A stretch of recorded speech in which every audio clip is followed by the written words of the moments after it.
Fan off? Yep. Turn the fan on.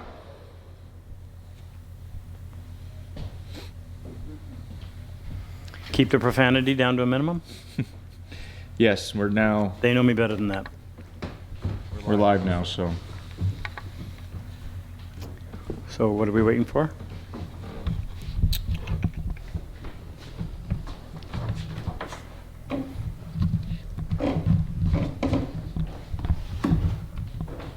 All right, they can see now. They can now see. We're good to go? Officially 9 o'clock? 8 o'clock Central? You guys hear us okay? 5 o'clock Pacific? Tony on? What time is it? 9 in the morning. Say when, Frick? You see anything, Brian? Were you waiting for someone to confirm that we were Oh, there's an ad. live? Okay. Yeah, I think we're good. Yes, yes. Yeah, we're good. Hi, folks. Welcome to our 4th Yes. live broadcast, YouTube live broadcast. So we've been doing some thinking about this. It takes a lot to put this together. We've got me in front of the camera and 1, 2, 3, 4 people behind the camera. Bo spent the day cleaning the place within an inch of its life. And it takes up our, and Luther, oh yeah, shoot. And Super Dave. Luther, Super Dave, a whole bunch of people. So it's a big operation to bring this to you, and we're glad to do it. But we want to give you an opportunity to give back, not to us, but to the Purple Heart Project. So we thought, you know what, let's use this as a fundraiser and an awareness raiser for the Purple Heart Project. In case you don't know what that is, 4 times a year we bring 7 at a time, combat wounded veterans from all over the world, mostly United States, but we've had them from Australia. And we've had, we actually are having our 3rd and 4th Canadian soldiers coming in this time in our May class. So, to raise awareness, which is I'm going to hit you with first, we now have our Purple Heart t-shirts. These are really good t-shirts. They're beefy tees. We went with quality. On the front, it's got the logo, and that was the combined effort of a lot of people. Colonel Sheely out in Washington, Liz Matheny, executive with Woodcraft, and Frick and Jake and me and a bunch of people. So that's our logo. Wear it proudly. And on the back, of course, wood is good. T-shirts are now in, and they're up on the site, so you can buy one. And every time someone buys a shirt tonight during the broadcast, we're going to give you a shout out and a thank you. We have small, medium, large, extra large, and double X large. You should mention that we have more than that. And we have more than that, but we want to see them all go. Anyway, to do it, you go to RobCosman.com, and we're under miscellaneous, and you'll find it. How much are they? $20. And wear it proudly, and if nothing else, if it doesn't trigger a conversation among the people who see you wearing it, and they say, "What's that heart on your heart?"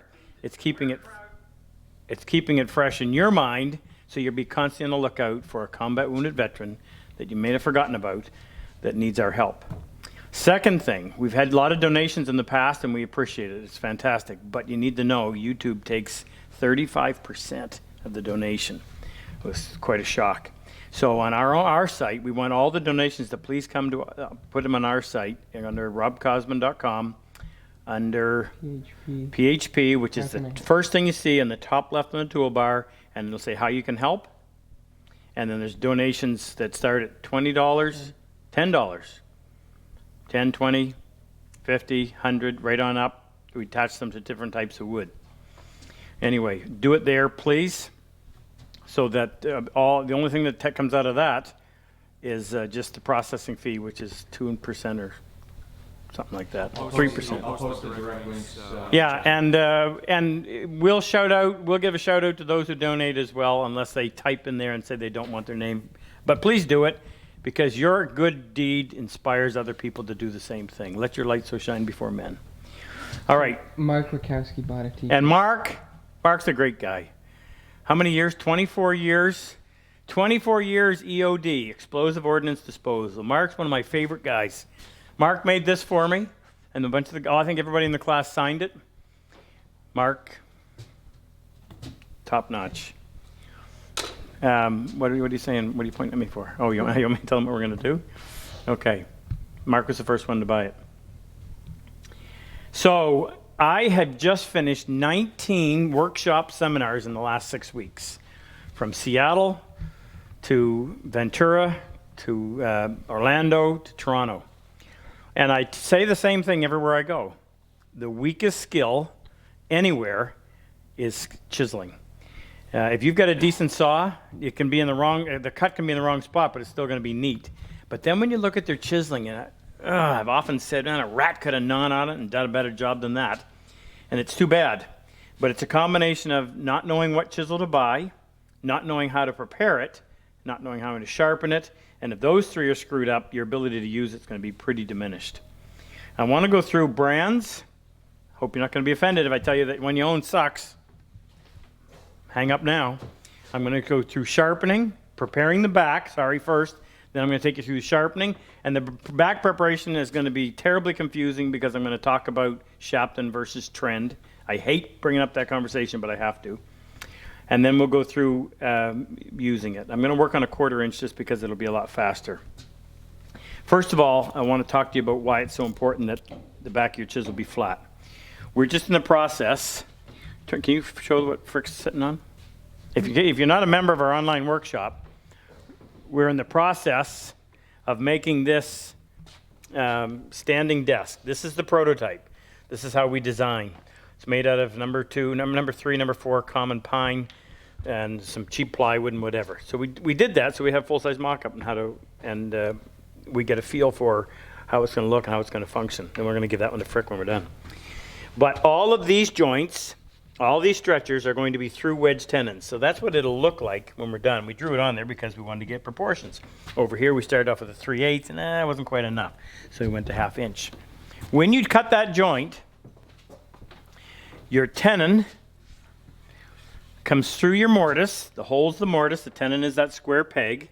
Prior to going through, you take your saw and you make a saw cut like so down to the bottom. If you can imagine that. Okay, there's your shoulder. So you bring your saw cut right here, right there. You want it to be able to bend out, but you don't want it to break off. Then that goes through a wedged shape or a dovetail shaped mortise. See that? Narrower here on the inside than it is on the outside. So that comes through, and then you have 2 wedges. And as you drive the wedges down, those outside pieces of the tenon splay. There's glue on all surfaces. Drive the wedges, they come in there nice and tight, and they perfectly fill that hole, and you essentially end up with a interior dovetail. Extremely strong joint. However, in order for it to work, in order for it to work well, and I know you can fudge it, but we don't do that. We want to try to make it perfect. That surface in there has to be flat. So when you lay a straight edge on it, if it rocks, that's no good. Because what'll happen is the joint will pull tight somewhere down in there before it closes out here. Now you can avoid that by making an extra wide wedge that'll pull it tight up here first, but then you don't have the integrity of the rest of the joint actually making contact. So to make it perfect, you need that surface to be perfectly flat. We were filming last night and I missed a spot. I had to go in and fix it. So when you're doing that, the back of your chisel, if your back of your chisel is not perfectly flat, it will not produce a flat surface, especially on that end grain. So you have to have flat chisel backs. Your chisel has to be predictable. That means that when you pick it up and go to use it, you need to be able to know exactly where it's going to make contact with the wood. And if it's unpredictable, it's a crapshoot. So let's talk first about brands. I'll tell you from my own experience, I'm not, I guess I do have a financial interest in these 2, but the rest of them I don't.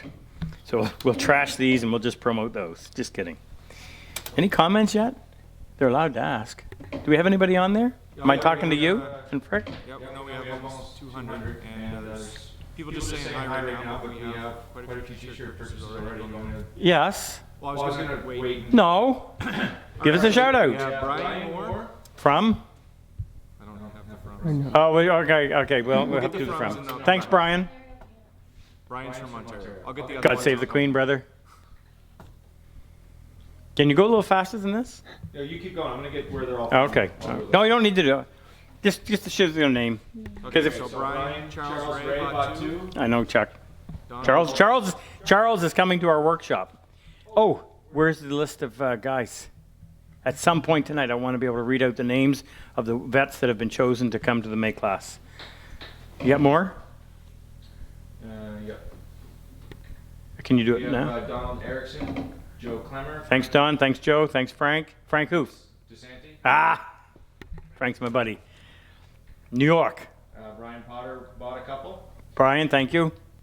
And Richard Blair donated $100 to the Purple. Attaboy, Rick. Attaboy.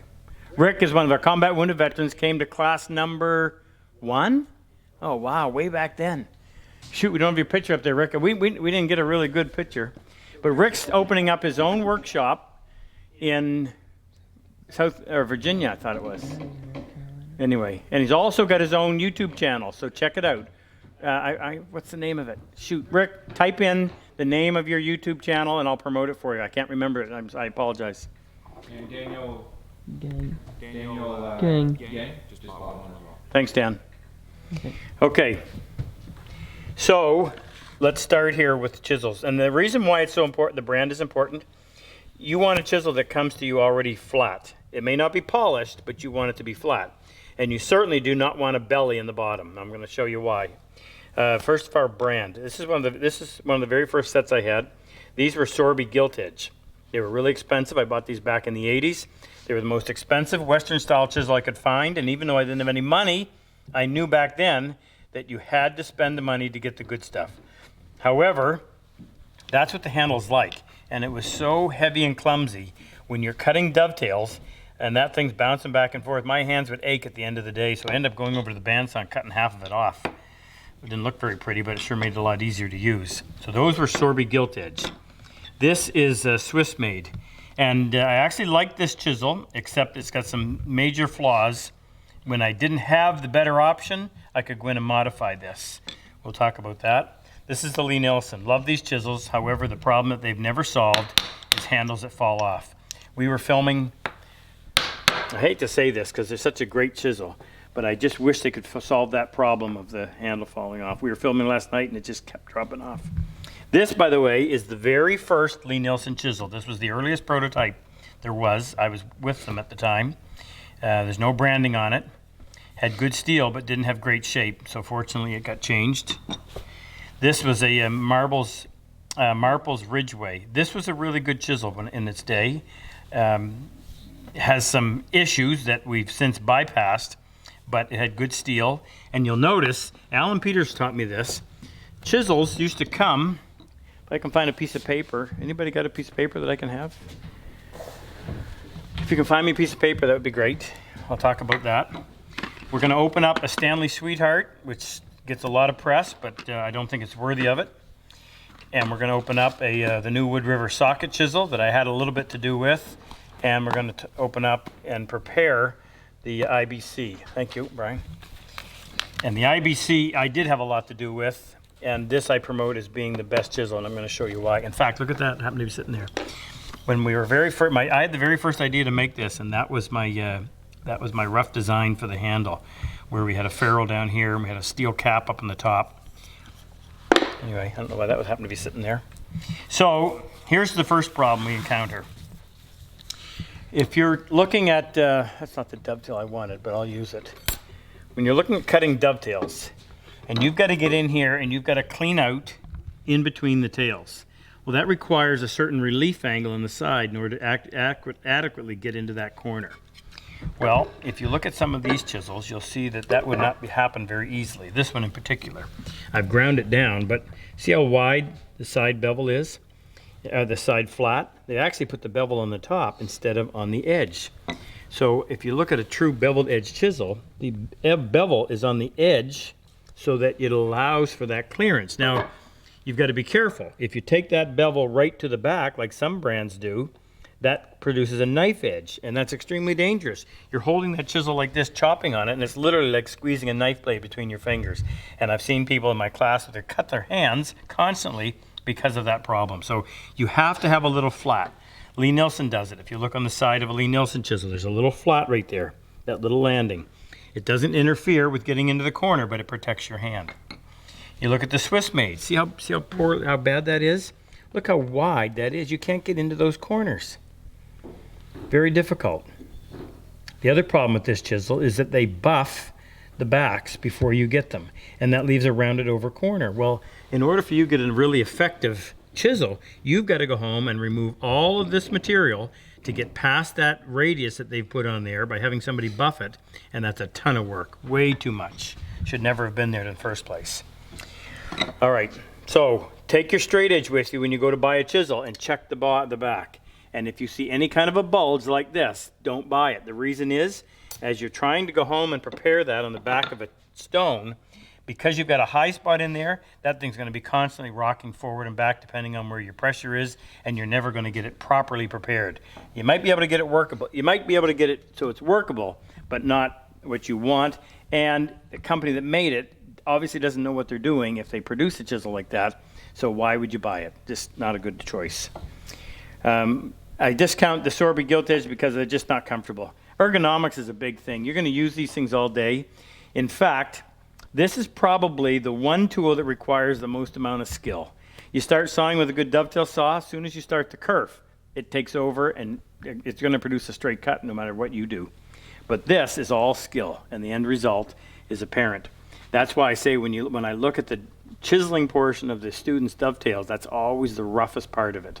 So you got to have good chisels, and you've got to have lots of control, and that's going to start with something that ergonomically is well designed, and this one isn't. That one's a fail. This actually is not bad.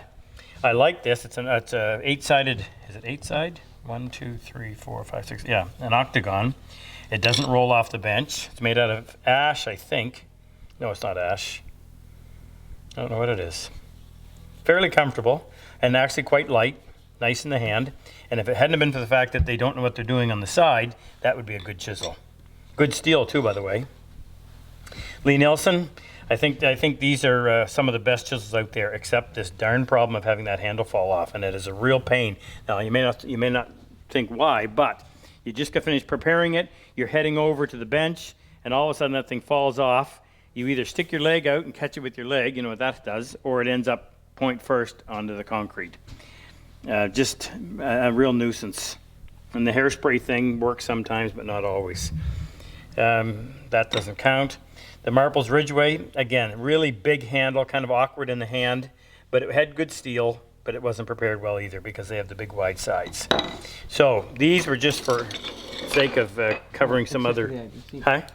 Oh yeah, the IBC. Sorry, didn't mean to put that in there. Now, we'll go through a couple of these. I want to show you this one first. I want to discount this one really quick because I was really disappointed in this. I happened to be at a wood show where this was introduced, and the fellow that was representing them asked me to come over and tell him what he thought. So this is coming right out of the box. I don't think I did that. It's a socket chisel. The problem is the sockets usually don't fit. I can feel it. It should go in there. You can see by the where it's worn a little bit. When it goes in there, you should feel it just tighten up, just like a Morse taper.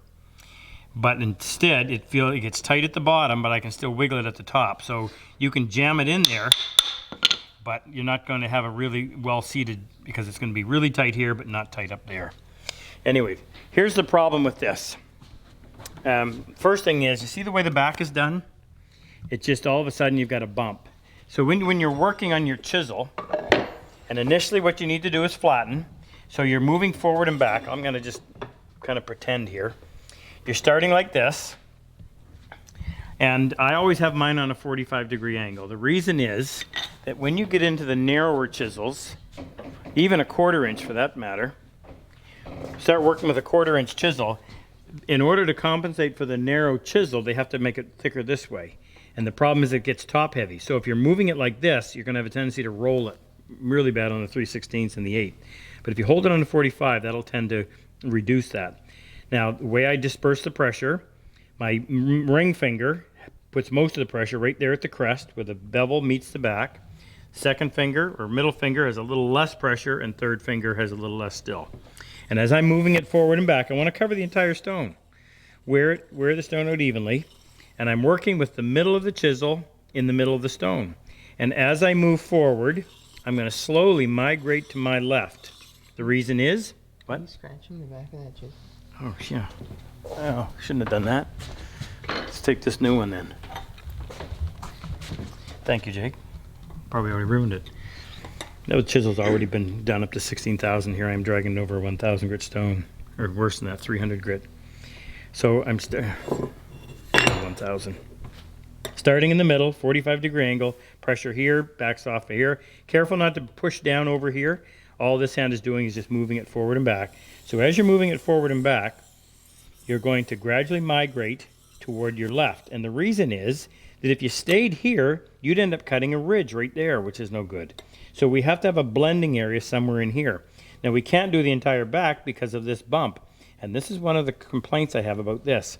If you're unaware and you happen to come over here too far, look what happens. The back of your chisel rides up on this, and it's a very gradual, so it's not like you're bumping into something, a big wall.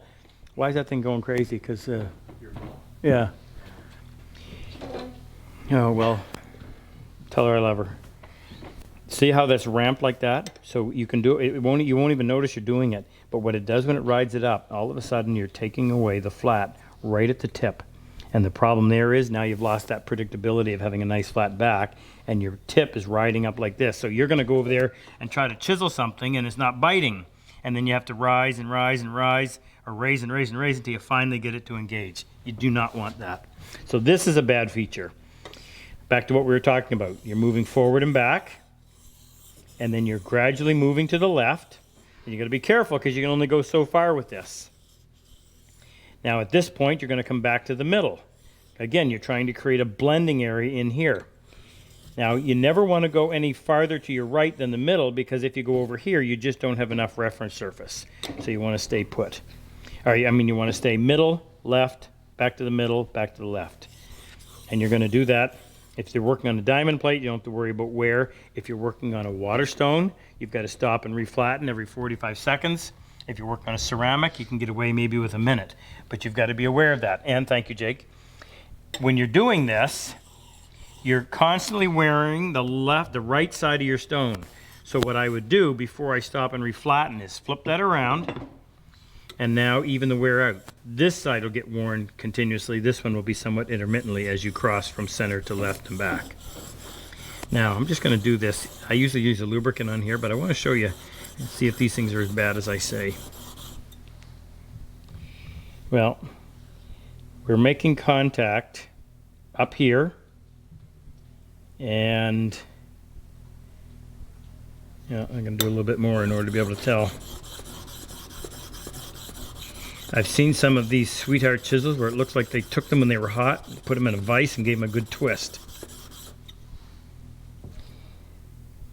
Can you see, Jake, where I guess it's making contact back here, and out here, so you've got a pretty bad hollow in there. Not what I would call a quality chisel. This is, and I just tell people, look, if it comes that out of flat, what are the odds that you're actually getting good steel? Not a chisel I would choose. So that one's off the table. Now this is the Wood River. This is fairly new. And one of the things that I told them when they were asking me about helping them is I said, it has to come flat out of the box, not polished. You can't afford to pay the company that's manufacturing these to polish them. That's a labor-intensive process, but there's no reason why they can't send them to you already flat. Now, most socket chisels, this one, the handles come off as well. That's got a little, I wonder if that does.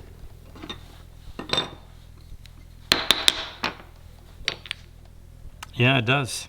See, I've always said that one of the things that they should have done is made a longer taper, so it would really drive it in there and tighten it up. Is it my imagination, or is that the same? I think this is a longer, narrower taper. Anyway. No questions? Benny, you got a question? No, we're all good, thank you. Jeez. I sometimes take the handle off when I'm working on it, then I just don't end up getting it wet. So let's try this one. Nice side clearance on the side wall. You can see your little flat landing right there that'll protect your hand. That still gets really sharp, but at least it's a 90-degree corner as opposed to something steeper than that if the bevel was allowed to go right to the edge. You still have to be aware here Now there's a little bit of a dip right there, but then you immediately go into the cone. So if you happen to come over too far, again, you're going to raise it up and you're going to end up taking off your corner. Just avoiding a mess by not using any lubricant on this. So I'm moving from the center over to my left, back to my center. All right, now we've got contact here, here, here, here. Lots of contact out there. Maybe a little bit of a hollow, but not bad. It's making, if you can get the light just right, you can see there's contact in quite a few. So that's pretty close to being flat from end to end. I'd say that's a good job. Now, there's some heavy scratches in there, so you've got some work to do. And by the way, I would suggest that your chisel should not need to start on anything less than 1,000 grit. If it does, this probably should have had or could have had a better job done on it. Now, I'm actually going to go through the entire process of setting up this IBC. And if you're wondering if I'm promoting it, I certainly am. I think it's the best chisel that you can buy right now, and I'm going to show you why.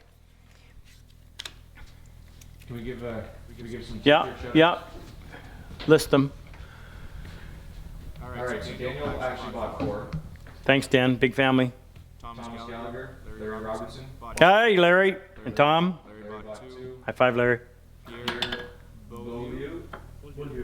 Beaulieu. Thank you, Benny. I'm glad we have you here tonight. Get Benny, our French interpreter. Get Benny on the camera. Bonjour, Benny. Bonjour. Yeah. Robert Fensky. Robert, thank you.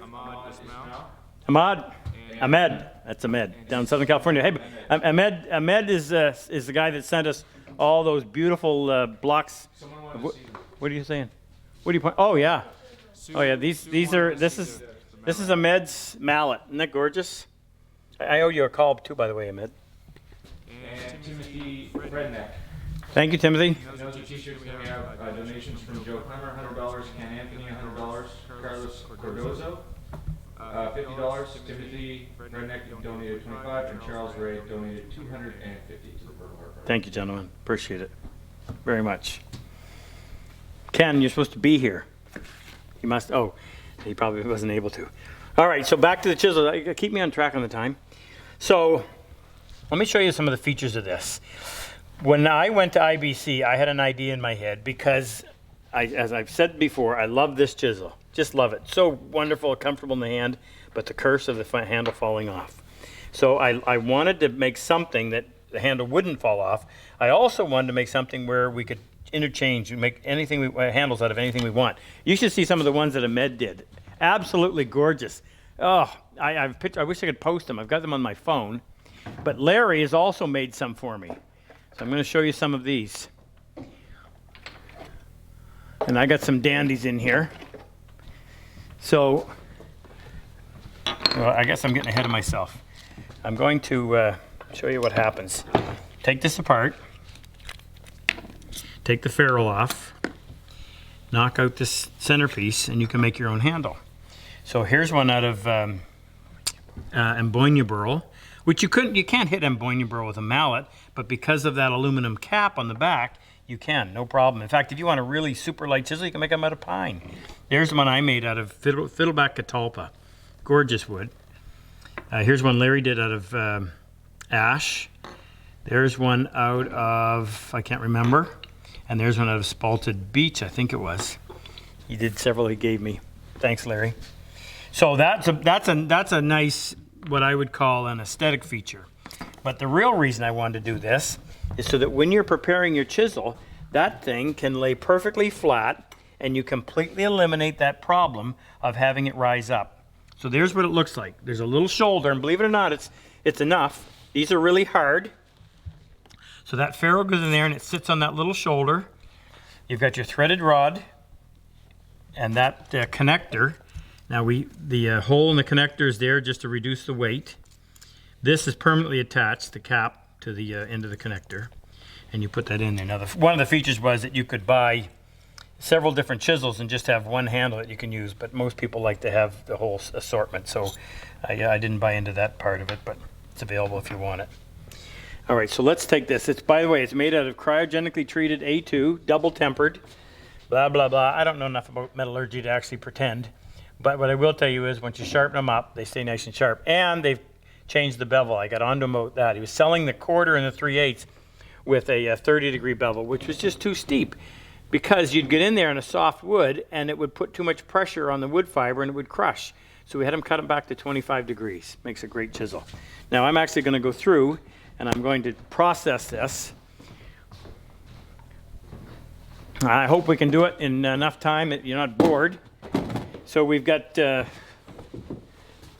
going to use my Sharpening. And I haven't been doing this before or in a long time just because they're expensive and it kind of put people off to being able to get into this.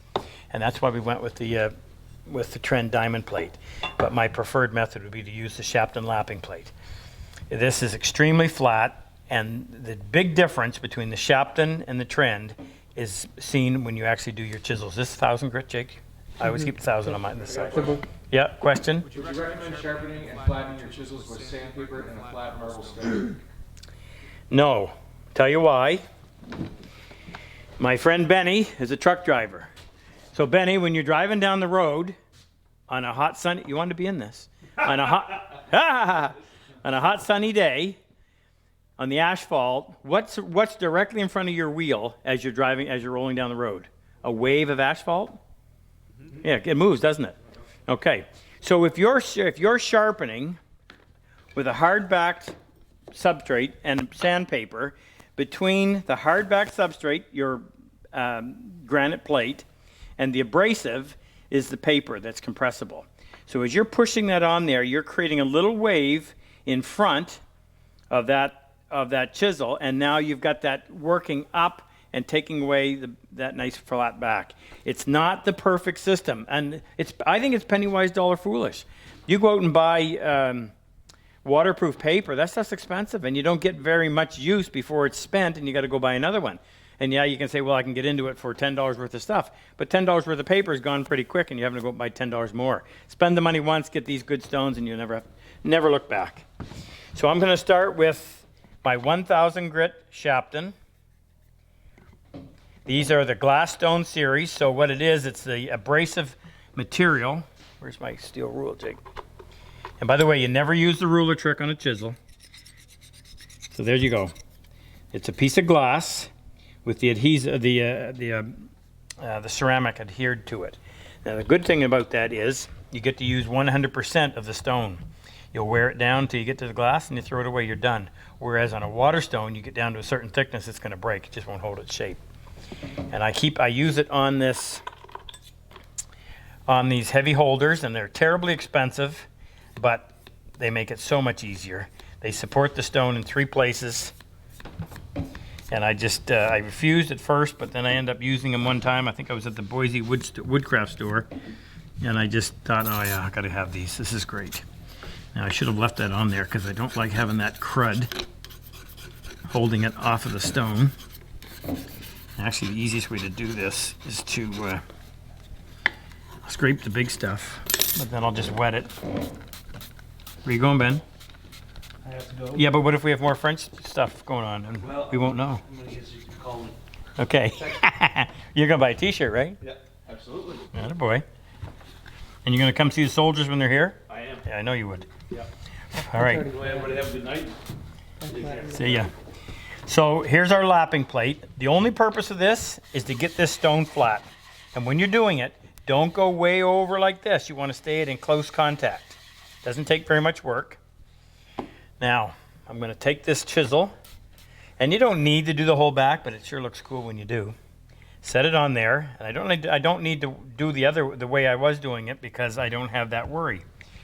I'm just going to distribute the pressure as evenly as possible. And what I want to do is even out the wear on the stone. So I'll try to cover the entire stone. Try not to drop this chisel.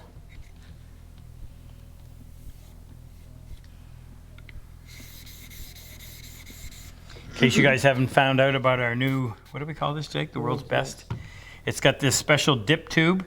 As long as it makes contact with moisture anywhere along, it'll pull it up. So you don't have to have it, sitting at the bottom where the puddle is. It can be sitting up there. It's really cool, and it puts out a lovely mist. That was Jake's contribution. Can't be in a hurry when you're doing this. It's just going to take time, but this is a one-time procedure. Do it once, never touch the back of your chisel again with anything but your final stone, which in my case will be the 16,000. I actually need an in-between. What have we got here? 4 and 8. We have a 4 and an 8? Good. Well, that's the premium system. Shout any questions at me, Frick, while I'm doing this, because I'm going to be here a bit. Any more t-shirts to acknowledge? No. No questions? The lapping plate versus the 300 trend. Yes, what's the question? What do you usually recommend? Or what's the difference? Well, the Sharpened lapping plate is $380. It has one purpose, to keep the stones flat. Now at this point I'm going to stop and reflatten. And it won't be bad, so it's only going to take a few seconds.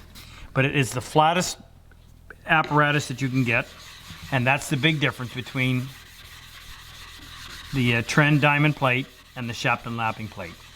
The only time you'll notice it is when you're doing the backs of your chisels, but you will notice it. In fact, you will get this using the Sharpened. You can take this up to a level of polish that you cannot get using the trend. I tell people, I try to put it in terms of percentage. You might gain, it might be gaining a 5 to 7% advantage doing it, but you've got to balance that with the cost. The nice thing about the trend, and the reason I got excited about this when I found the trend is if you'll notice that the grit on the Sharpened is somewhere between 270 and 325. And when I was first introduced to this thing, I thought, okay, so it's got a 300 grit side, which is essentially what the Sharpened lapping plate is, and it has 1,000 grit on the other side.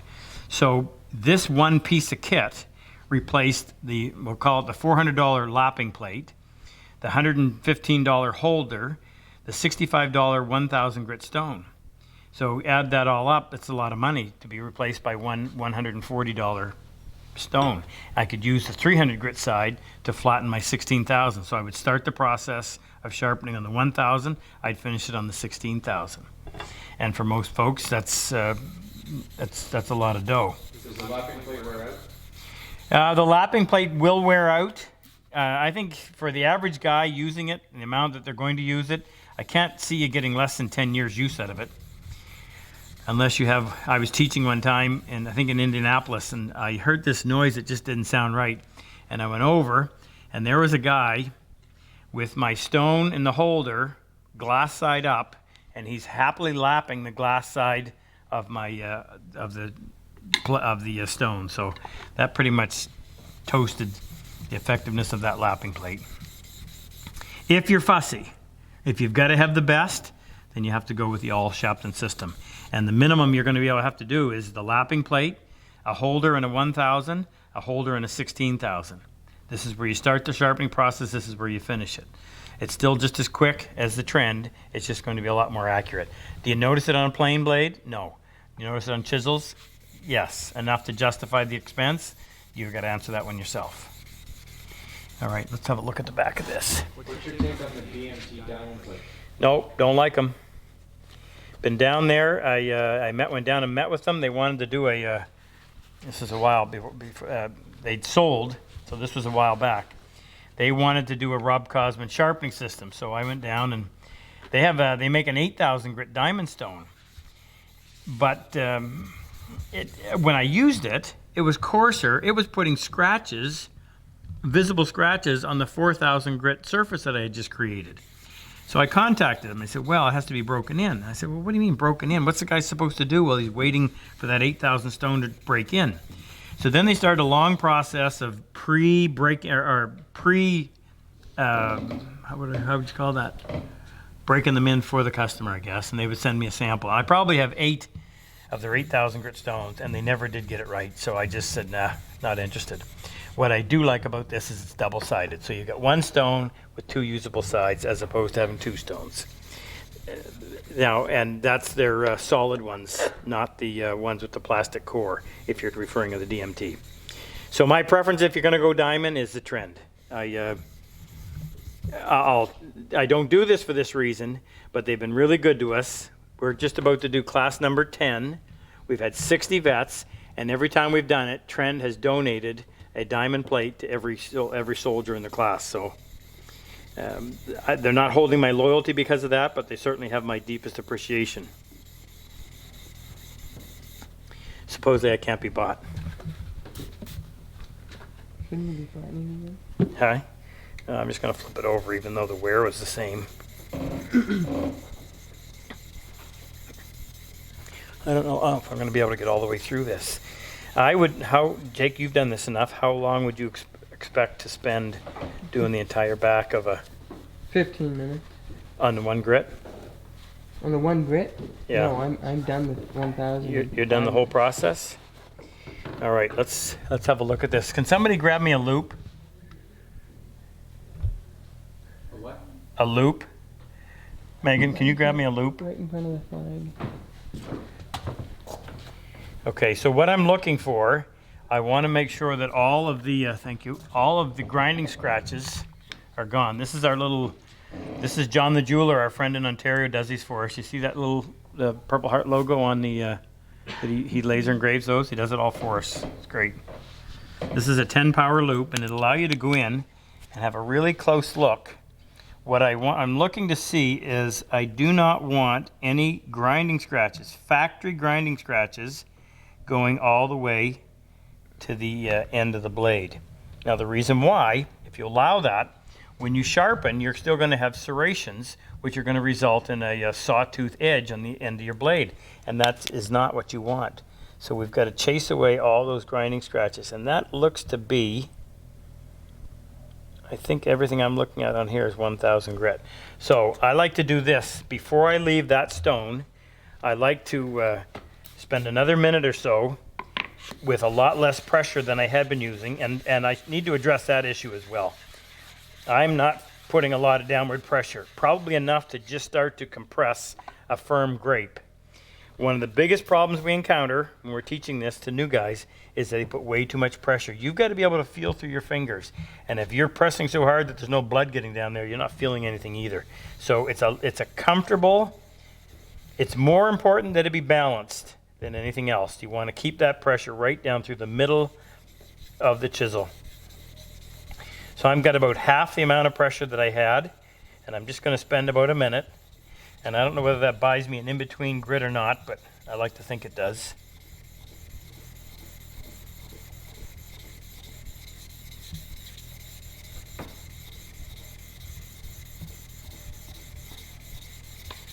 Questions, Frick?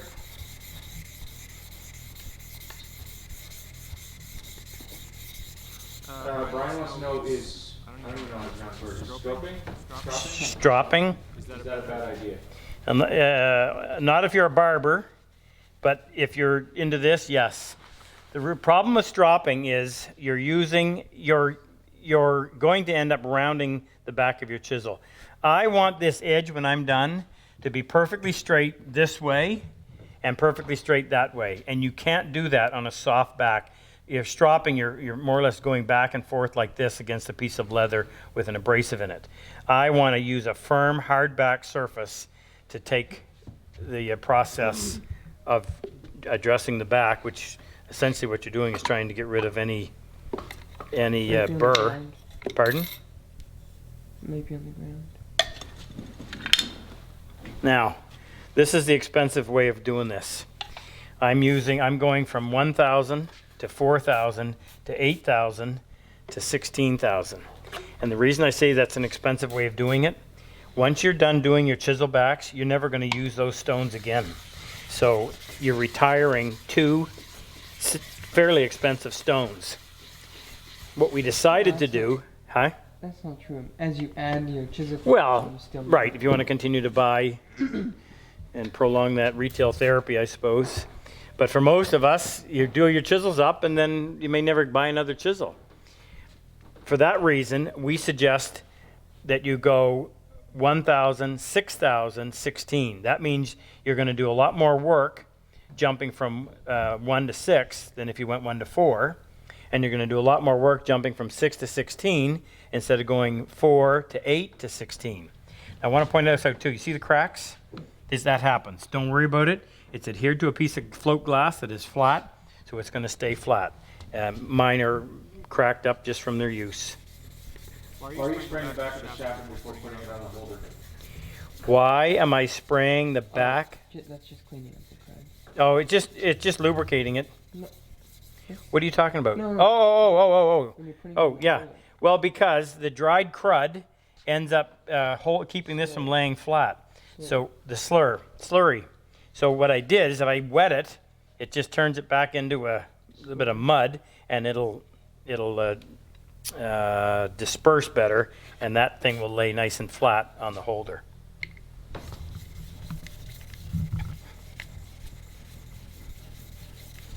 So downward pressure, starting to squish a firm grape, covering the whole surface. I don't know, 30, 45 seconds. I'll switch it around. Like I said, the wear's pretty even. Now you're also going to notice something, that as you get up into the higher grits, this is going to get really sticky. So what we do is we use Sunlight detergent, the best. Just kidding. Any kind of a detergent, just to go in there and add a little bit of lubricant to help make that chisel slide a little bit easier. Any more t-shirts, Frick?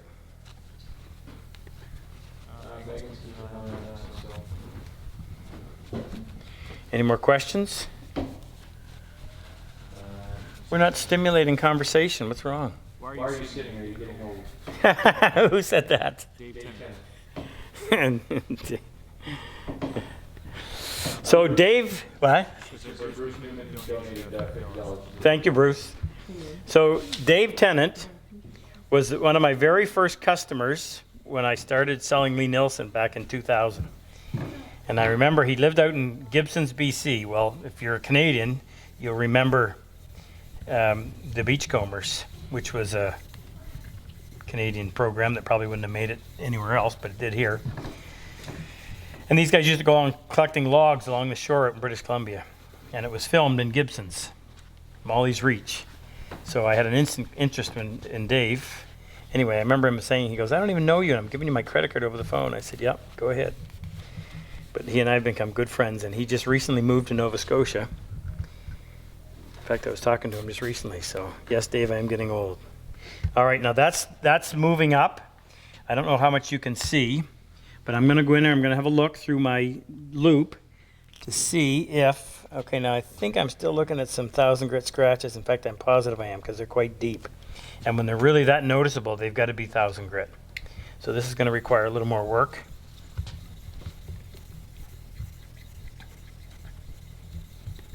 From a cost standpoint, if you're buying chisels individually, what size should you start with? Ah, really good question. That's from Chris Burnell. Where's Chris from? Did he say? Hasn't said yet, but I'm sure he will. Chris, I could live with quarter, half, and 3/4. Now, if I was going to add anything to that, the next chisel size I would go to would be 1/8 of an inch, because you can get into places with a narrow chisel that you just can't get into with a larger. I used to sell full sets of Lee Nielsen's, 9 pieces. And I guarantee that if I were to go back and look at that guy's chisels a year later, there'd be at least 3 of them, if not 4, that had never come out of the tool roll. If you have a 7/16 and a 1/2 inch, do you really need a 7/16? No. A complete set, I would go with 1/8. I probably would go 8 3/16 quarter, and then 3/8, half, 3/4, 1 inch. I actually, my Lutheran chisel, which is the big 1 inch, comes in handy. But you could, if you're trying to budget a little bit, start with 1/4 and 1/2, then add your 3/4, then go back and add 1/8. Now, IBC does not make 1/8. They don't make anything narrower than 1/4 yet. It's a very difficult chisel to make, the 1/8 inch. I remember Lee Nielsen telling us how hard it was, because it was narrow and how much it would flex under the weight of the grinding. Very difficult. Whether or not IBC is going to make one anytime soon, I really don't know.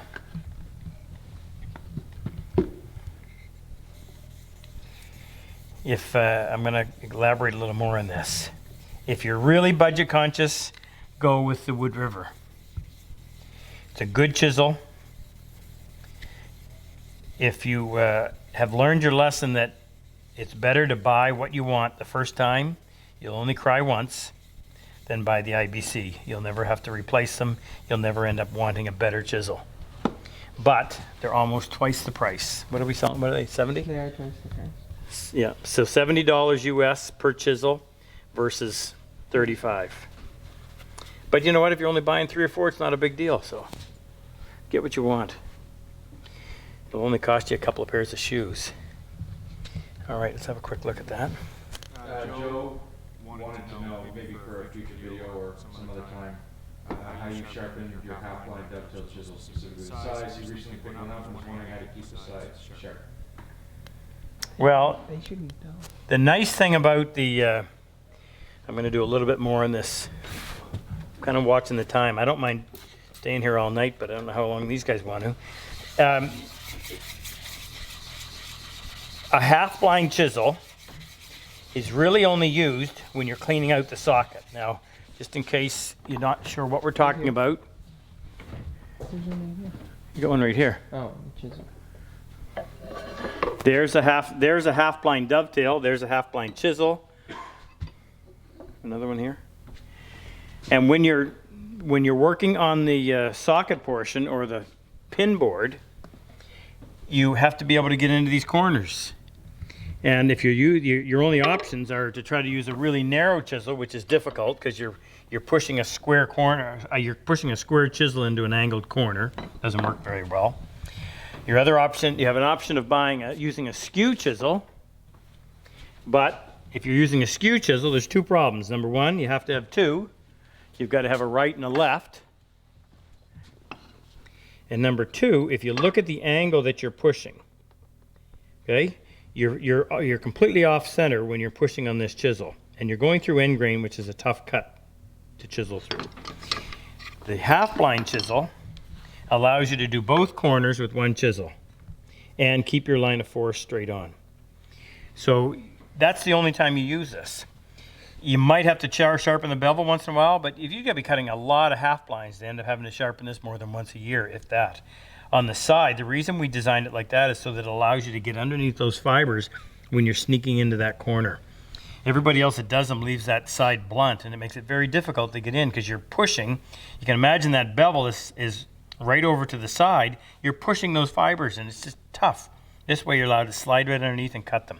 Jake does these by hand. I'll show you one of the IBC ones. Very precise. In fact, if you look at that, that's done by hand. It's literally by eye. And you can see how precise it is. So that's we offer them in both the IBC version and in the Wood River. All right, let's get back over here. Thanks for the commercial. What do you think of the CRB tool steel for the Wood River chisels? The which? What does Rob think of CRB tool steel for the Wood River chisels? I'm not quite sure what he's asking. The steel that they use in the Wood River chisels, I chased this down, is the Chinese equivalent to RA2. They use a different system, but they hold an edge. I think you'd have to be a metallurgist in order to be able to tell the difference. If you look at Lee Nelson, IBC, Blue Spruce, any of those top chisels, the steel is going to be so close that you're not going to pick up any one of those chisels and say, oh wow, it doesn't hold an edge. They're good steel. So then it goes down to, I think the most important thing is ergonomics. You want that thing to be comfortable in your hand or you won't want to use it. And that's what I like about the IBC. You can tailor it. If you want it just to be pretty, use ebony. You want it to be nice and light, use pine or anything in between. But it has a nice shape, just the right length. A little bit like, I purposely made the handle a little bit longer. One of the criticisms with the Nielsen when I was selling them was that the handle was a little bit small. So we made it a little bit bigger on the Wood River. So if you're an adult male, you're going to find, I'm sorry, not the Wood River, the IBC, you're going to find it's a little bit bigger in your hand, a little more comfortable to use. Now, this is another reason why you don't want to buy a full set of chisels. You'll be sitting here in front of this stone for a long time. All right, I'm going to force myself to go. jump up to the 8. So that looks pretty consistent. That, if you don't have a loop, what I always told students to do is just look for a matte gray color that is consistent. It'll be a different color each time you go from one grit to the next. And that's about the only way you can tell. Unfortunately, the only way you can really verify if you've got it right is at the very end when you're evaluating your chisel and looking at it to see whether or not you have any scratches. And it's when you get up to that really fine grit, that's when it shows. And if you do have a problem at that fine grit, the only way to fix it is to go all the way back, which was a disheartening thing to have to tell people after they spent an hour and 15 minutes trying to flatten a chisel back. But 10 times more work on the 16,000 is not going to do the job. So this is an 8,000, and this is a messy procedure. You can see the crap all over my hands. Now I'm going to use the 8 to chase away the 4, and we'll actually start to get a polish on the 8. It doesn't take a whole lot to jump from the 8 to the 16, and I love the way this 16,000 creates such a beautiful edge. So that's always my finishing stone.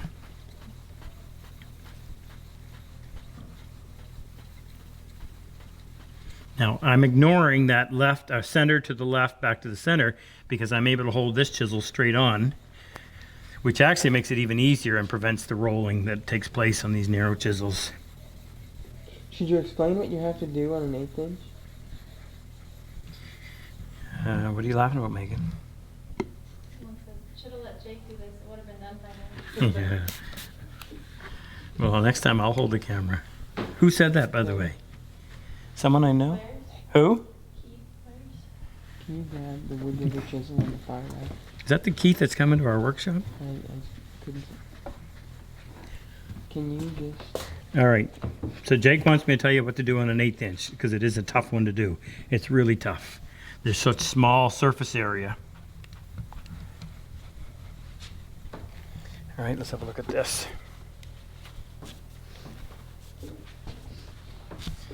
Are you able to see? Yeah. Can you see that starting to get shiny? Now I had a little bit of a low spot right there, but the reason I didn't bother with it is this is lots of reference surface out here, so I don't need to. In order to get rid of that, I'd have to take whatever that is low, I'd have to take it off of the entire surface area, and it's not worth it. Not if you have a life or want one. So Megan, how's your woodworking been going? Pardon? Better than yours. Better than mine.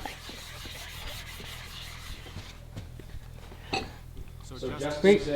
Justin says he dropped the Mortise chisel, chipped the corner of the blade. Since I will need to correct it on the grinding wheel, do I need to be concerned about introducing a slight curve to the blade? Yeah, Very good point. yeah, really. Who said that, Justin? Man. Justin Lang, yeah. Justin, don't drop them anymore. But you're right, it is a problem. And it's the only time it's a problem is on a mortise chisel.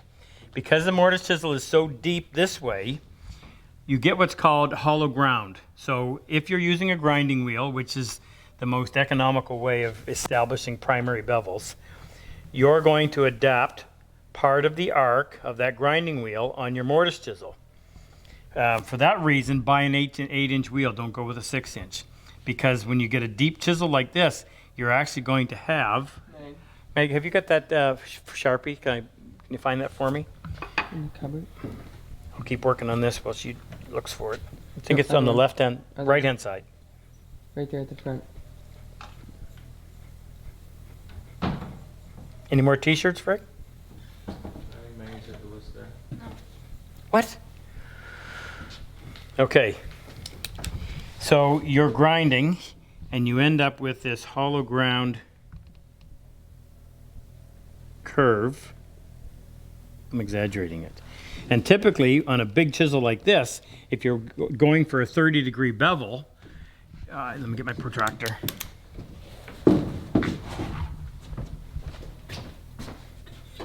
Set your protractor at 30 degrees.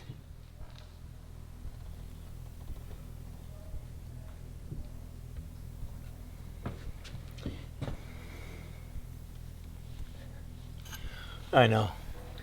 And you set it in there like that, and your 30 degrees would be touching at the tip and up here at the heel, okay?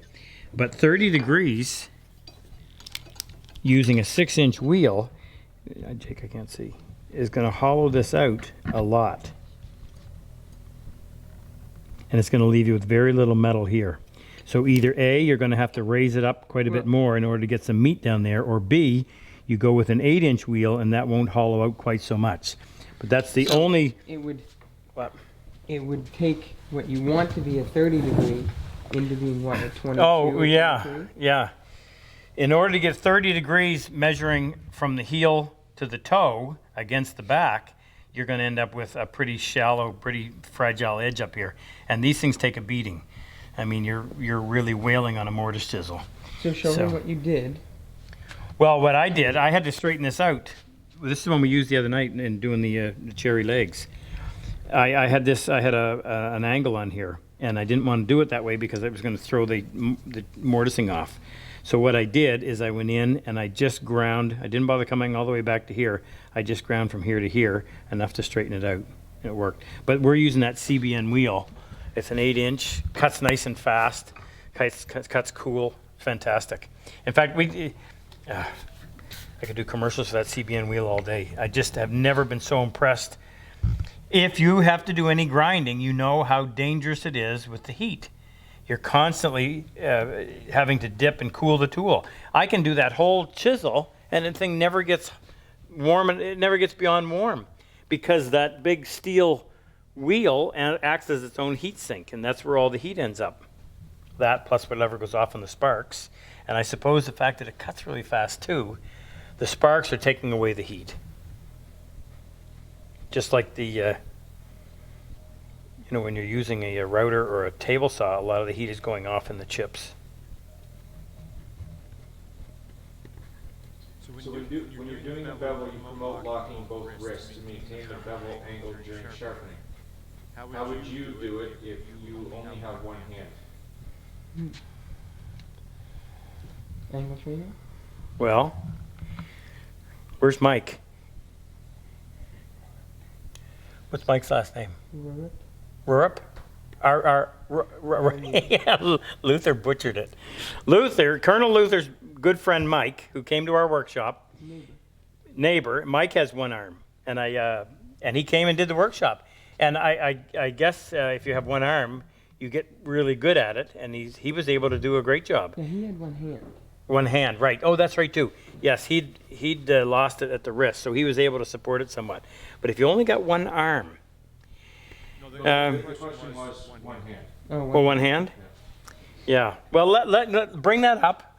When we get to doing the bevel, bring that up, and let's see if we can't come up with a solution, because I know there's one out there.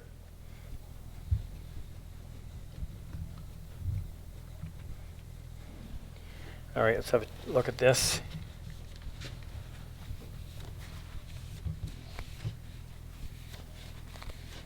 The gentleman who answered the question was an Iraq vet, and this is very lost his hand in Iraq. Well, thank you for your service. We appreciate your sacrifice. And make sure that you apply for our workshop. And, let me talk to him. What's his name? I don't have a real name. His username is 11 Bravo 2P. 11 Bravo 2P. Thank you. We have an online workshop where we broadcast a half-hour training episode 5 days a week. Now we do it 3 days a week, 45 minutes. There's over 2,000 episodes already stored on there. Any combat wounded vet gets that for life for free. It's $325 from everybody else. You get it for free, just for your service. Small token of our appreciation. So make sure you contact me.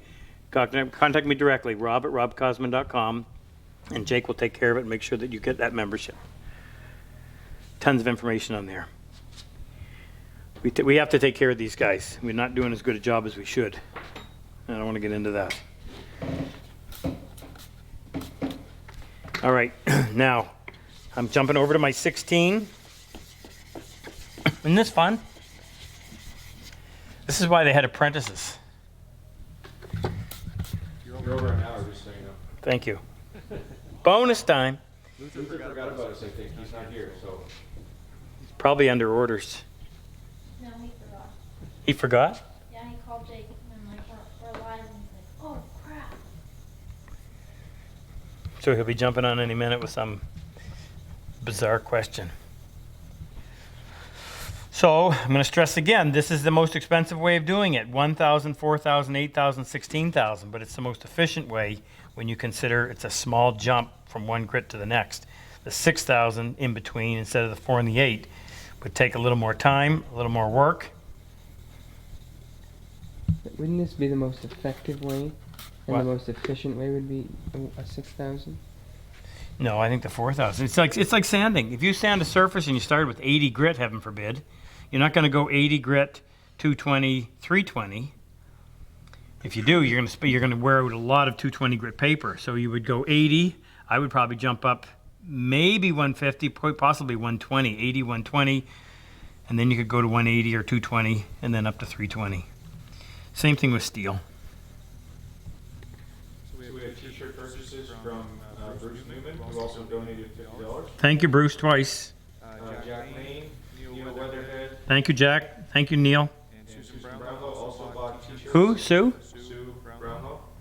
I think Sue was just in our class. Thank you, Sue. And then Claude Como bought a t-shirt and donated $280. Wow, thank you, Claude. Certainly appreciate that. Wear that T-shirt with You know pride. who Jack Lane is? Yeah, I know the name. Do you know who he is? Yeah, tell me. Don't tell me. He's the guy that facilitated the vet in Texas. Oh, really? Yes. Thank you, Jack. Okay. Now. Yeah, I'm gonna go. I want to get this really good. I'm gonna go a little bit longer on that. Now, what am I gaining by spending more time on this? Maybe 0.5%. However, if I can do it and I don't do it, I'll wish I had have done it. So do it. One-time procedure. Do it once, you never have to do it again. Unless you loan your chisel to somebody. And This is a brand new chisel. What are we doing with it when you're done? I was just thinking we should auction it off. Matt wants to know, isn't it overkill to flatten the whole back to the mirror finish? Matt, yes. However, you may have missed the first part. When you're trying to do this on any of the other brands and you're working from the middle to the left and back, you're constantly worrying about where that ferrule starts and you end up lifting it up, and then next thing you know, you've lost the flat at the tip. So by doing the entire back, number one, I can use all of the stone, and number two, I don't run the risk of having that occur. But I'm only worried about the first inch and a half back from the tip. But if the rest of it gets done at the same time, it doesn't matter. If it was out of flat and I was having to go in and actually flatten it first, then it would be a waste of time. But these come flat enough that all I'm really having to do is remove grinding marks. So it wouldn't be, I don't think it would be any faster if we were doing it like this and just simply going side to side. I just find it a little bit easier to hold on to. I can lay the whole thing tight against the stone. All right.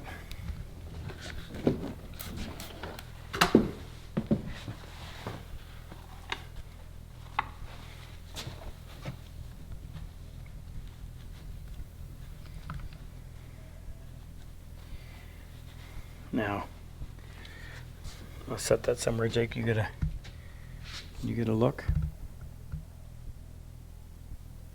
Showing up. Mm-hmm. A little bit dull back here. I'm not worrying about that. That'll register nicely. Okay, now I'm going to put this back together, and then I'm going to sharpen the blade the way we would. What? Huh? Oh, 1/8 inch. Yeah.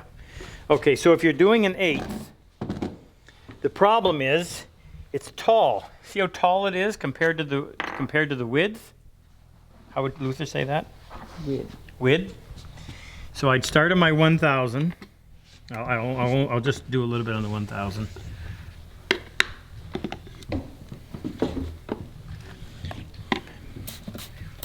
You guys jump in if you got something to say.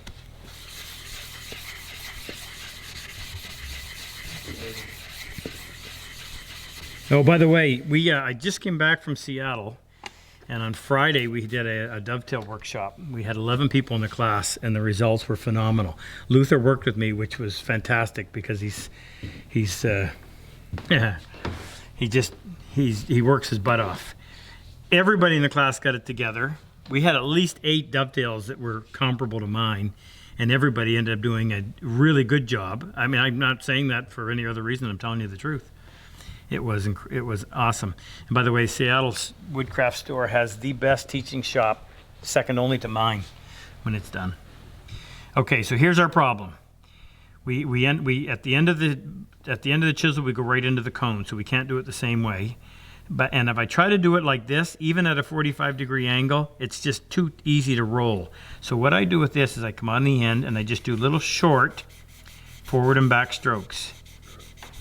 Slowly migrating left to right. How much of that chisel is contacting the stone?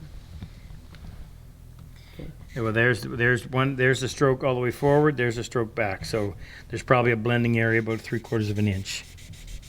You just got to be really conscientious to make sure that the force is right down through the middle. You're not leaning on one side or the other. And don't push too hard. You push too hard, that's where you lose control. Lighten up. Luther's here now, so we can start. Oh, thank you, Luther.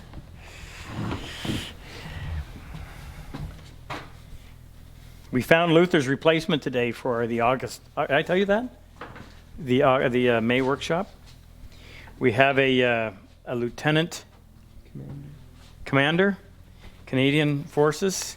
He's going to come down and work at least a week with us.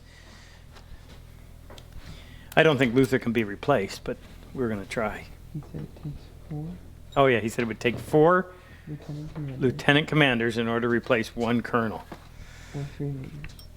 or 3 majors. I'm going to put this back together, put the ferrule on. So I think we should auction this off since it's already been prepped. Now I like to put it in the vise and tighten it up. This little sleeve that it comes with is designed to hold it while you tighten it, but on a narrow chisel like that, I like to have a little more grip. All right, let's do the bevel. Now this is where I don't mind going and using the diamond plate because it cuts really fast. The amount that it's out of flat is not going to bother with the edge or bother the edge. This is a narrow chisel, so I can only use 1 finger, but I like to tie both hands together. So I've got my... Can you try it with 1 hand? Oh, well, let me do it with the 2 hands first. I'm going to put my middle finger on the tip, and then this finger's behind it. I'm going to squeeze the thumb, the fingers, as effectively as I can. Now, you want to sit on the primary bevel. No reason to polish all of that. The only part that's going to do the work is right here at the tip. So I'm going to sit on the primary, raise it up a few degrees. Jake, you got the thing right in my cheek. And then move it forward and back. Now, you don't want to do circles with this. With a narrow chisel, it's too easy to wear away 1 corner, and then you skew it, and we're not making a skew chisel.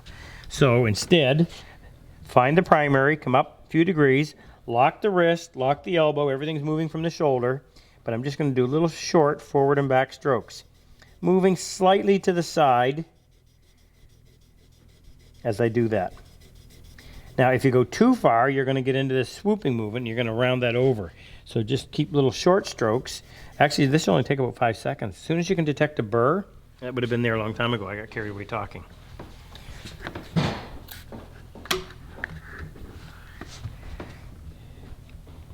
Find the primary.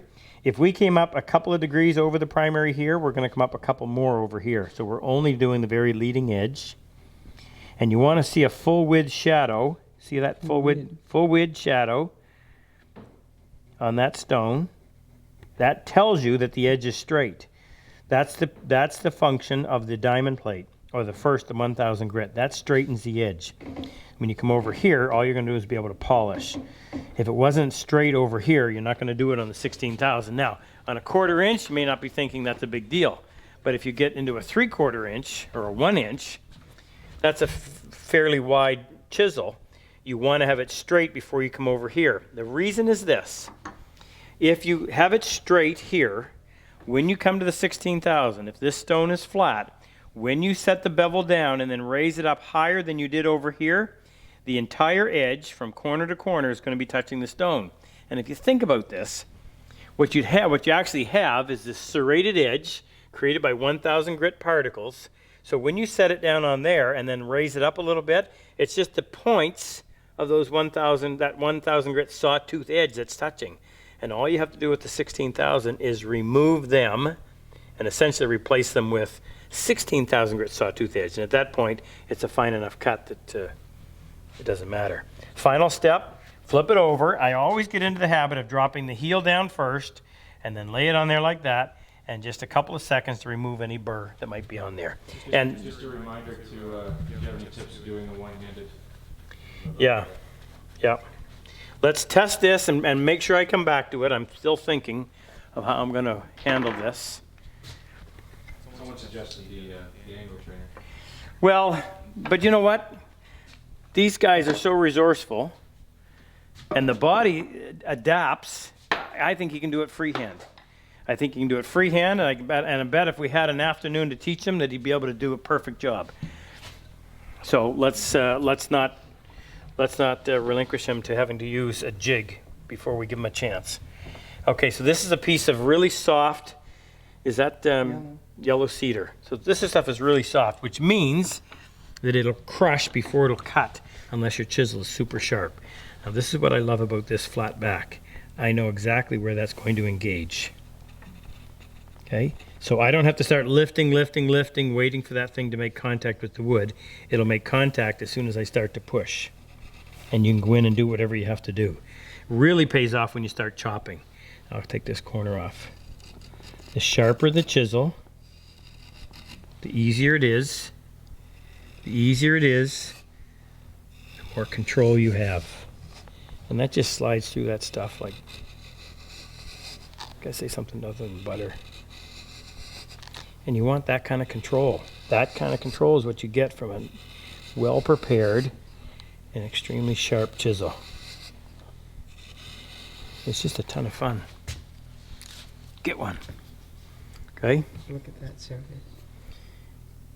Smooth, very smooth. So when you start chopping your dovetails, now I'm going to get my mallet, and I'm going to use a small mallet.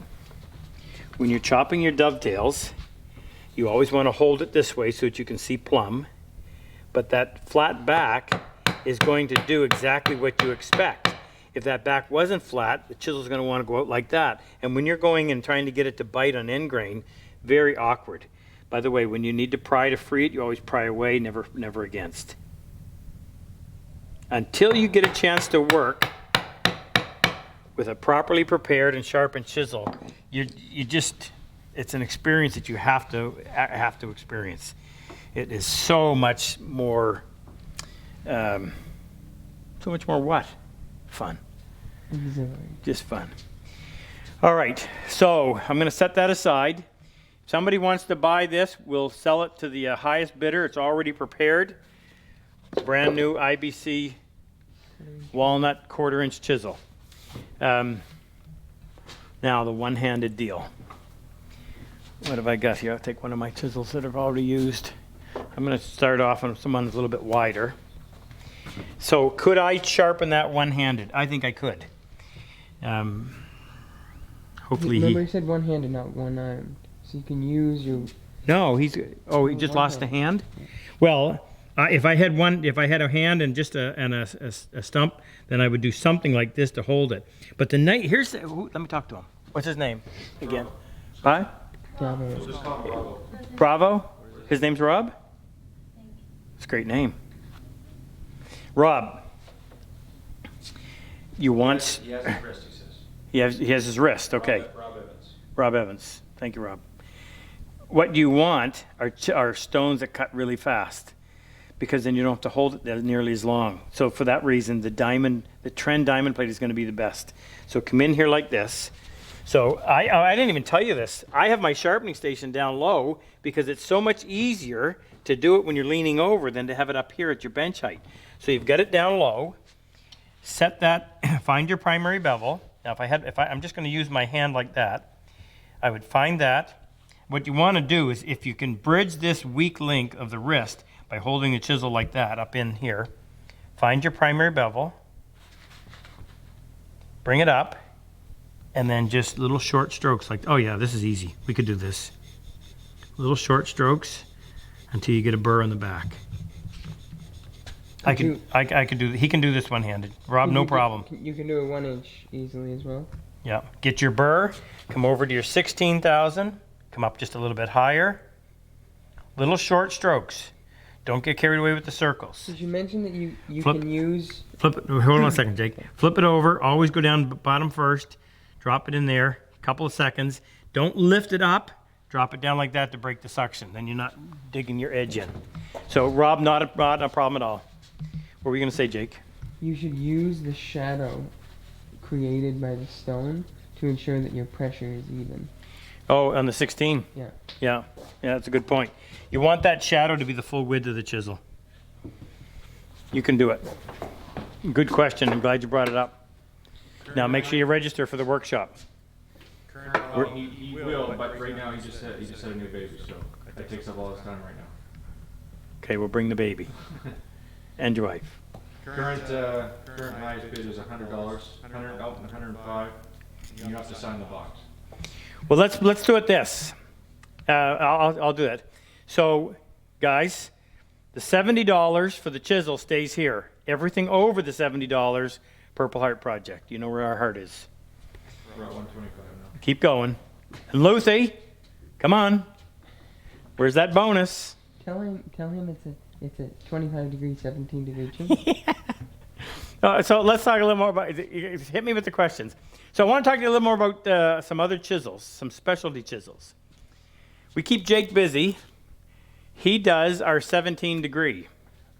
So you see that? There's a 25 degree, there's a 17 degree. Don't show Luther. No, yeah, there's a 17 degree, 25, Luther. So there's your 17. I hope he's laughing, he should be. So when you deal with really soft woods, pine, aspen, Can you set the two of them down on the piece of cedar? well, you can just see by how long the bevel is. So this is the same chisel. Okay. When you're dealing with really soft woods, basswood, I'll come Any of the cedars. yeah, pine. cedar. Oh yes, good. Yeah, definitely. Those fibers under the weight of the chisel will actually crush and they leave a mess. And what I discovered several years ago was it didn't matter how sharp the chisel was, it still happened. So I started playing with the primary bevel. I would lower the primary bevel, sharpen it, try it. Kept doing it. The last time when I got to 17 degrees, all of a sudden, oh wow, this thing worked. And it would plow through that pine and just leave a flawless surface. Anything else would crush it. Here's a piece of pine. Show you what I mean. So actually, can you use it on that yellow cedar right there, and we can compare it to when you were chopping with the. Yeah, well here, I just put this in place, so let's just try it here. Now I should go sharpen it too. It's a very fragile edge. You can't use it in a hardwood. So I'm gonna go down here. I wanna keep that angle nice and low, so I'm at 17, I'm just up a little bit. Little short strokes. Keep the pressure right in the middle of the blade so that you're not skewing it. As soon as you can feel a burr, I can feel a burr with my finger. Tell them why you haven't flattened that 16,000. No, I'm just working different areas of it.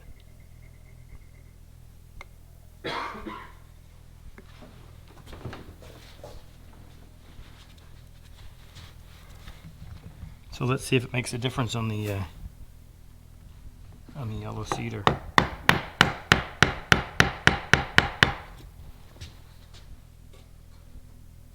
You're really fussy, you say it might. Let's try it over here in the pine.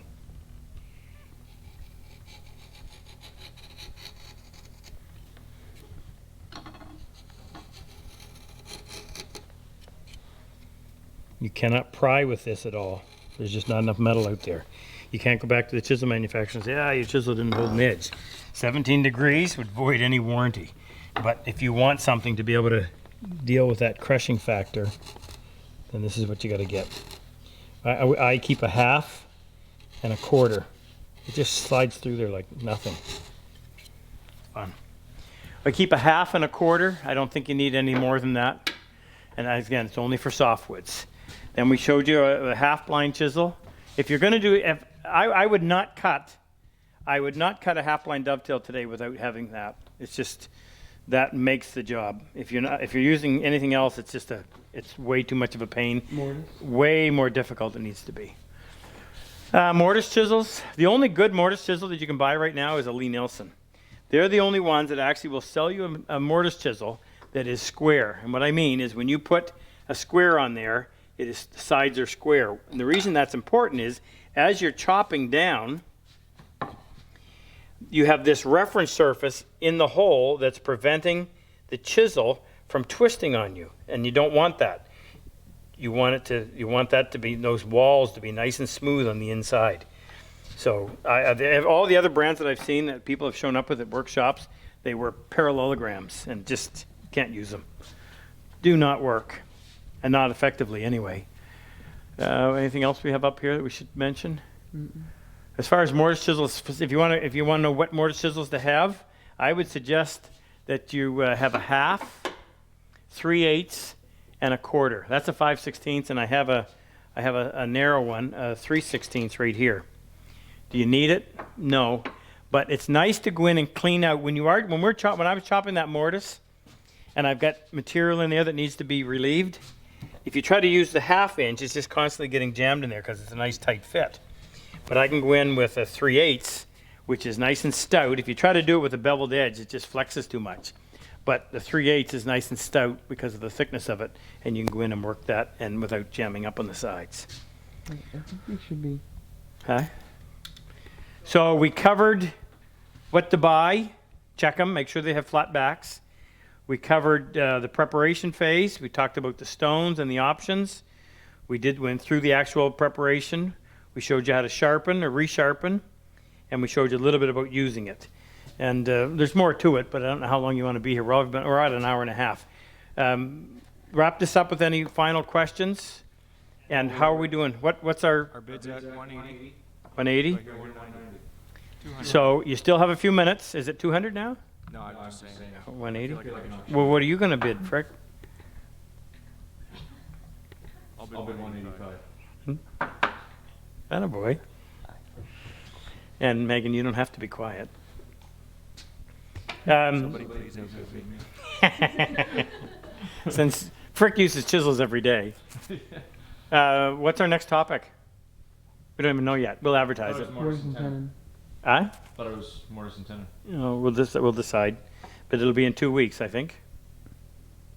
We're back on schedule. Yep. I want to mention that Super Dave and Luther are both coming here next week. They're going to spend 12, how many days? 14 14 days? super days. Dave's here for 2 weeks? He might not be Super Dave at the end of that. And we're gonna get this ready. Jake, can you come over here a little bit to at least show them the lights? I got almost all the lights in. We've got 5 benches we have to get made. Sheetrock's gonna be done by somebody else because I hate doing that. Our plugs are ready to put in on the top. We've got to do the floor. We're gonna paint the floor. We have to deal with that transition area. We've got to do the treatment on the wall, get our audiovisual stuff in, and and do our bathroom too. And then we'll be ready to go for the May 6th workshop. I was hoping to read off the names of all the vets that are coming to the workshop, but I didn't get it. We'll do it next time, yeah. Yeah, we've already had one of our selections had to back out, so our alternate, which was another Canadian, is in. So we now have 2 Canadian soldiers, one of which is a oh my goodness, what's the award? Sacrifice medal recipient. So we're excited about that. We got things. This is going to be so awesome. If you are thinking about coming in as a civilian to this class, this is going to be the best week of woodworking you're ever going to want to have. We're going to meet here at 9 o'clock on Sunday night. Frick is doing a barbecue. The one thing he does extremely well is barbecue. So we're going to have a nice barbecue, potato salad, corn. We're going to have our meal here, so everybody will come in, get to say hello to everybody, dump off your gear, sit down, have a great meal. The place we have for breakfast is, I just can't wait. We're going to do it next week with Dave and Luther. Place called Island Girls. They're giving us 50% off for the vets. Fantastic food. Lunch is going to be held right here. Megan and Kim, my wife, and one of my daughters, And Ken's wife has volunteered to help as well. So the meals will be right here, the good meals. So we only have to spend 15 or 20 minutes and don't lose shop time. Then we'll work in the shop until 6. We'll go out and have dinner somewhere. How many nights are you going to barbecue, Frick? Well, 2? We want to do a Sunday night, and we want to do, I think we have one the last night we want to do it, and maybe one more if it's really good. and that, Keith was asking if that class is full. That class is full. May's full. We're already working on filling October. I think we have 3 paid customers, students already for October, and there's only 7 spots in each one. So this is awesome. The support that we're getting from the non-military side is fantastic. Most of the guys are coming because they want to be there to support the combat wounded vets, and I tip my hat to you big time on that. So we'll work hard. We're going to go till 11 o'clock for 5 nights. You'll be exhausted when you're done, but you're going to learn a ton.